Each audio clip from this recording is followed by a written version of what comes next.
At the will reading, my parents gave my sister everything, every house, every account, every stock, and turned to me with a smile that didn't reach their eyes. "Go make your own way," they said, like it was some kind of blessing. I didn't flinch, I didn't cry, I just nodded, like I'd always done.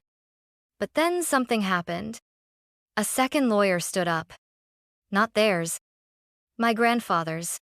He held a thick envelope, aged at the corners, sealed with a wax stamp I hadn't seen in years. And when he opened it, when he read my grandfather's final words aloud, my mother started screaming. Not crying. Screaming. I didn't know it yet, but everything they'd tried to bury was about to surface. And for the first time in my life, I wasn't the forgotten daughter anymore. I was the one with the truth. And this time, they couldn't take it from me. The living room smelled like cedar and cold coffee. I sat at the far end of the long oak table, across from my sister Brooke, who looked like she'd just stepped out of a lifestyle magazine's sleek blazer, polished nails, hair in some perfectly careless bun that probably took an hour to style. My mother fussed with the pearls around her neck. My father tapped his pen on a yellow legal pad, even though he wasn't taking notes. The lawyer cleared his throat. I, Richard Graves, being of sound mind and body. The words washed over me like static. I already knew what was coming. You can feel the wind shifting before a storm. The moment he said, "To my eldest daughter Brooke Graves," I stopped listening. He went on naming properties, bank accounts, investment portfolios, even the lake house I helped paint the summer before college. All of it. To her, not a hesitation, not a pause. And to my youngest daughter, Madeline Graves? I looked up. I leave my heartfelt hope that she will continue to forge her own path, as she always has. That was it. No trust, no land, not even a box of old books. I felt the silence before I heard it. My mother smiled tight and professional. "You've always been independent, Maddie. We didn't want to clip your wings." My father nodded. "Your sister will take care of the family assets. You've never really been interested in that kind of thing." They were dismissing me in real time, like it was nothing. I should have said something, anything, but the words just curled up inside me like they always had. Across the table, Brooke didn't even look surprised. She just leaned back in her chair, arms folded, wearing that same smug serenity she always had in high school when the teacher praised her for something I'd done. I folded my hands in my lap and smiled faintly. It was easier than showing them the crack that had just split open across my chest. The lawyer closed the folder. My mother exhaled, satisfied. My father stood like it was over. That's when the door creaked. A voice spoke from the hallway. Steady. Measured. "Actually, there's one more document to be read." Everyone turned. A second man stepped forward. Older, worn leather briefcase in hand. "My name is Hal Briggs," he said. "I represent Walter Graves, Madeline's grandfather. He left instructions to be read upon the execution of Richard and Eleanor Graves' estate." My mother stiffened. Brooke frowned. And I. For the first time in 20 minutes, I breathed. My mother's lips parted, then pressed tightly together. Like she wanted to object but couldn't figure out how without looking guilty. "Walter's will was handled years ago," she said, cool and clipped. Mr. Briggs didn't blink. "Not quite. This isn't a legal will. It's a personal directive." He asked that it be read aloud in the presence of Madeline Graves and the surviving members of her immediate family. Brooke let out a small, irritated exhale. "This is ridiculous." But Mr. Briggs had already opened the envelope. The paper inside was thick cream-colored, edges slightly curled, the kind of stationery my grandfather used for everything from birthday cards to gardening notes. He unfolded it slowly, then looked up at me. "Would you like me to read it aloud?" he asked gently. I nodded. He cleared his throat and began. "To my granddaughter Madeline.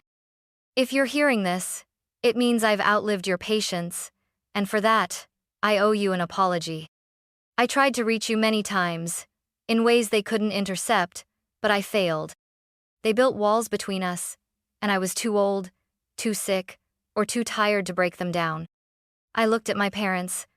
My mother stared blankly at the coffee table. My father's jaw tightened. But what they couldn't block was my belief in you. You, Maddie, were the only one in this family who ever asked questions no one else bothered to ask. While others were loud, you listened. While they demanded the spotlight, you built your own lamp. I felt something rise in my throat. I swallowed it down. They told me you were too serious, too strange, not like Brooke. But I saw the way your mind worked, the notebooks you kept, the way you traced storm patterns just for fun, the way you whispered to plants as you watered them. You understood life not as a performance, but as a systemone worth studying, protecting, understanding. The air in the room shifted. Even Brooke looked uncomfortable now. And so, I built something for you, quietly, carefully, far from their reach. I left behind more than memories, Maddie. I left behind a foundation both literal and figurative. You'll find the details in Mr. Briggs's file, along with the deed, the access codes, and the funding arrangements. It's yours. All of it. Because I believe in what you're capable of, even if they never did. Love, always. Grandpa. Silence. A silence thick enough to touch.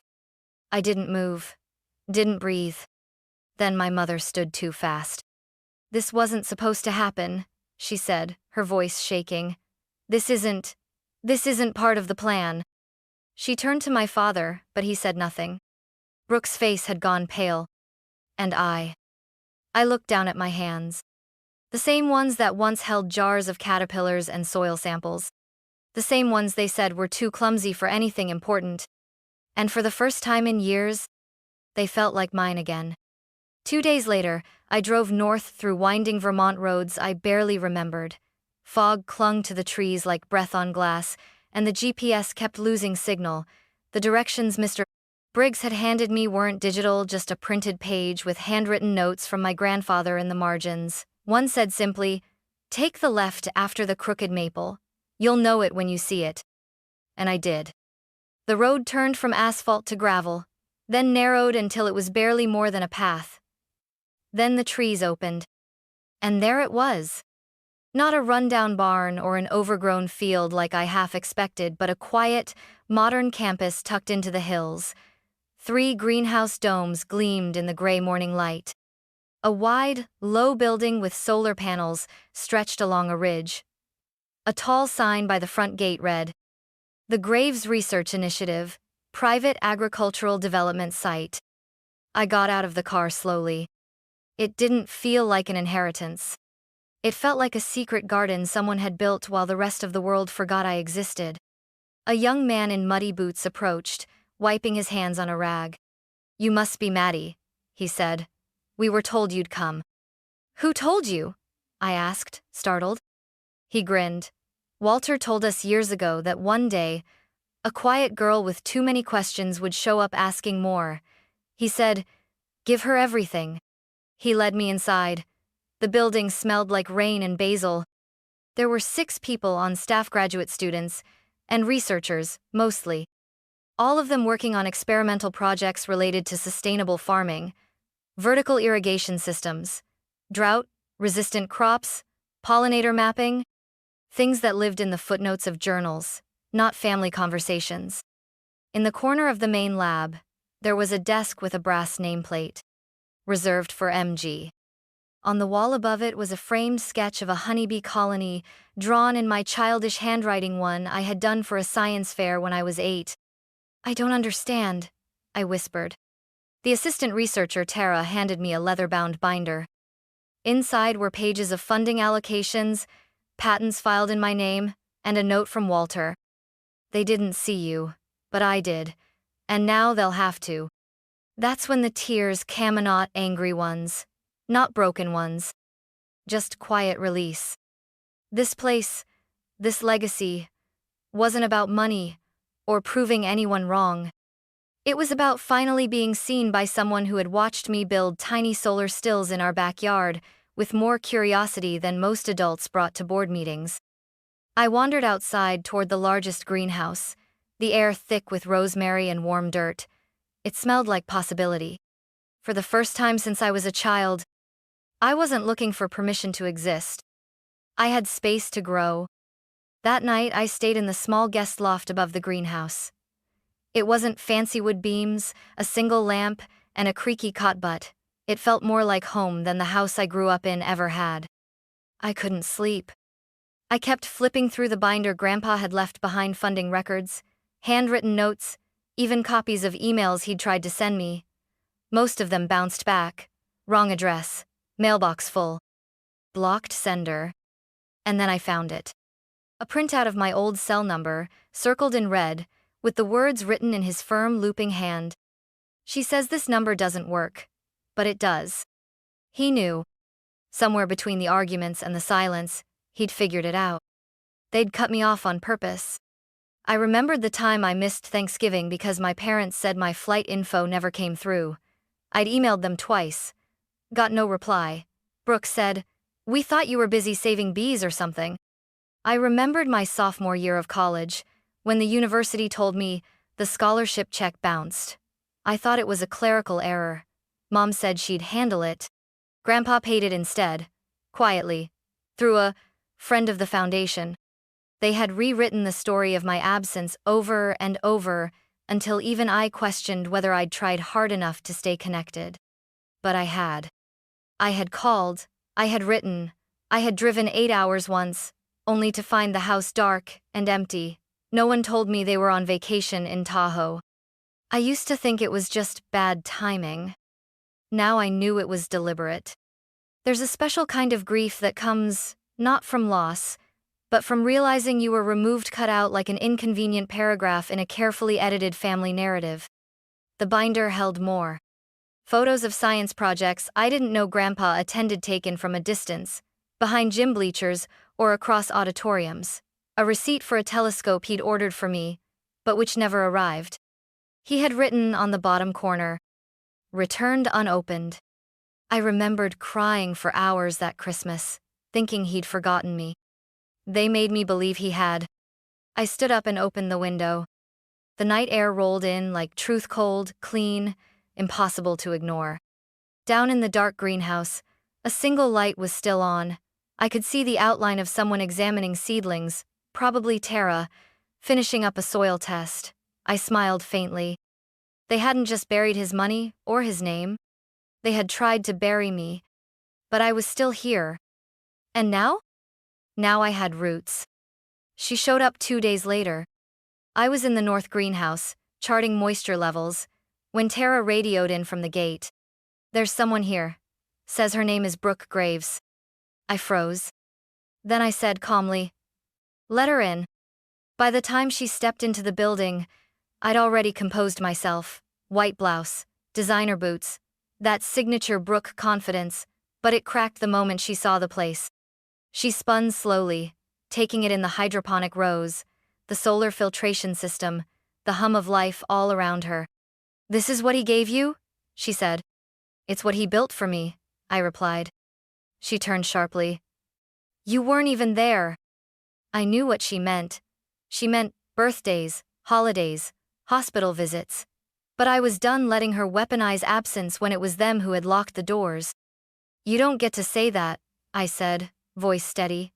"You never asked why I stopped showing up." Her jaw clenched. "Because you were always off doing your science thing." I shook my head. "No, because every time I came home, someone made sure I felt like a stranger." She crossed her arms. "So what? You get a greenhouse empire and suddenly think you're the moral compass of this family?" "I didn't ask for any of this," I said, gesturing to the space around us. "He gave it to me, because I didn't pretend to love him for a payout." Brooke's eyes flashed. "That's not fair." "Isn't it?" I stepped forward. "You want to talk fair? Let's talk about the time I missed Grandpa's 80th birthday because you told me it was the week after. Let's talk about the scholarship application you accidentally threw out. The way you copied my science fair design in 10th grade and won the state title." Her face paled. "You think I didn't remember?" I continued, voice rising. "You said it was just sibling rivalry, that I was too sensitive. But it wasn't rivalry, Brooke. It was erasure. And you helped. She opened her mouth, but nothing came out. And then her voice broke. They pressured me too. Silence fell. I didn't even want the business degree. I wanted to go into art, remember? But Dad said it was a waste of tuition. So I became what they needed. I smiled. I posed. I said the right things. Her eyes glistened now, mascara trembling at the edges. They told me you were fragile, that you needed space, that you didn't want to come home. So I played the role. I visited Grandpa when they asked me to, said all the right things. Even read him your updates like I wrote them myself. She blinked hard. They made me beg a dying man for his favor. That last sentence hit like a match on dry grass. Even Tara, who'd quietly entered to water a nearby plot, stopped moving. I didn't know, I whispered. Brooke shook her head. You weren't supposed to. We stood there, years of resentment and confusion thick in the air between us. Then I said softly, do you remember that summer at the lake house? When we stayed up all night making star charts? A flicker crossed her face. Yeah, you let me use your telescope. You broke the lens. She smiled for the first time. And you told Mom it was your fault. We stood in that strange, fragile peace for a few long seconds. I'm not here to take anything, Brooke said finally. I needed to see it. What he gave you. What you built with it. I nodded. She looked around again. It's beautiful, Maddie. It's so you. I swallowed hard. We wouldn't be best friends after this. We wouldn't rewind time. But something had cracked and through it. Something else had bloomed. Would you like to see the bee colony? I asked. She hesitated, then nodded. As we walked out to the pollinator field, I realized I didn't feel small anymore. Not next to her. Not in her shadow. She was Brooke Graves. And I was Madeline Graves. And for the first time that felt like enough. 3 months passed. The snow thawed early that spring, and with it, something inside me softened too. Grief doesn't always scream. Sometimes it just sits beside you quietly, asking to be acknowledged. I spent most mornings alone in the East greenhouse. That's where we tested new soil blends, where the air always smelled faintly of mint and moss. I loved the silence, gentle, purposeful, unlike the sharp-edged quiet of my childhood home. This silence allowed things to grow, including me. The Graves Research Initiative slowly shifted from secret inheritance to living vision. We opened our gates carefully, intentionally to small community partnerships. Local farmers visited to test equipment. Volunteers helped harvest experimental produce. My team, once only 6, became 10, then 12. Then came the letter. It was scrawled in pencil, on lined notebook paper. Hi. My name is Ellie. I'm 12. I heard you're a science lady. I like bugs and I want to learn. I stared at it for a long time. Then I called Tara and Micah into the office and said, we're starting a youth camp. We launched it that June. Just 15 kids the first year, mostly from rural schools with limited STEM programs. We called it the Little Sprouts Project. Ellie showed up with thick glasses, a shy voice, and a backpack full of hand-drawn insect diagrams. On the 3rd day, she brought me a jar of pond water and whispered, there's something moving in it. I smiled. Let's find out what. She beamed. That night, I went back to the loft, pulled out the old photo of Grandpa and me by my first science fair display, and placed it beside her notebook. They looked like they belonged together, past and future, quietly holding hands. This was what they tried to take from me. Not money, not property. Wonder, curiosity, legacy. I watched the kids chase butterflies between greenhouse rows, scrape samples from tree bark, measure pH levels in raised beds like tiny scientists in rubber boots, and I realized, this place didn't just save me. It could raise 100 other Madelines who'd otherwise be told they were too strange, too serious, too much. On the last day of camp, we gave each child a hand-bound notebook, just like the one Grandpa gave me all those years ago. On the inside cover, I wrote, write the things they don't understand. One day, the world will. Just like he wrote to me. And when I watched Ellie hug hers to her chest like it was a treasure map, I knew the bloom had begun. Not just in the soil, but in me. It was early evening when Grandma arrived. I heard the crunch of gravel before I saw her wrapped in her long gray cardigan, walking slowly with her cane in one hand and a canvas bag in the other. Tara rushed out to greet her, but Grandma waved her off like she always had, fiercely independent even at 86. I met her at the old wooden bench behind the greenhouse, the one Grandpa built with cedar from the backyard and bolts that never quite sat flush. She sat down with a sigh and looked at the horizon. Sunlight spilled across the field, low and gold, catching on the tops of the new corn rows. "I hated this bench when he made it," she said after a while. "Said it was crooked." I smiled. "It leans a little, but it holds." She nodded. So did he.